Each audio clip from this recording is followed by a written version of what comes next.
একবার আল্লাহ তাআলা ফেরেশতা মালাকুল মউতকে ডেকে জিজ্ঞেস করলেন, হে মালাকুল মউত, তুমি তো এত মানুষের প্রাণ নিয়েছ, তোমার কি কখনো কারো জীবন নেওয়ার আগে কষ্ট হয়েছে?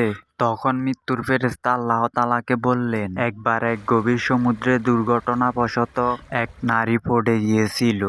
তখন সে একটি শিশুর জন্ম দিয়েছিল। তখন আপনি হুকুম দিয়েছিলেন ওই নারীর জান কবজ করার জন্য। সেই সময় আমার ওই মহিলার জান কবজ করতে কষ্ট হয়েছিল, কারণ আমার তখন মনে হয়েছিল আমি যদি এই মুহূর্তে এই মহিলার জান কবজ করি তাহলে ওই বাচ্চা শিশুটির এই মাঝ সমুদ্রে কি হাল হবে। আর দ্বিতীয়বার কষ্ট হয়েছিল সাদ্দাত যখন দুনিয়াতে এত কষ্ট করে জান্নাত নির্মাণ করলো এবং সে জান্নাতে প্রবেশ করার আগ মুহূর্তে আপনি আমাকে হুকুম করেছিলেন তার জান কবজ করতে।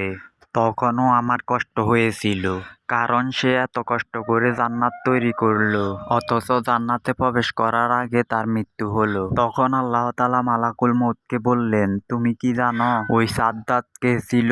ওই সাদ্দাত সেই ছিল যে শিশুটি মাঝ সমুদ্রে বেঁচে আছিল। তাকে আমি রিজিক দিয়েছি এবং বাঁচতে দিয়েছি, টাকা দিয়েছি, ধন সম্পদের মালিক বানিয়েছি, অথচ সে একসময় আমার চেয়ে বড় হওয়ার চেষ্টা করেছে।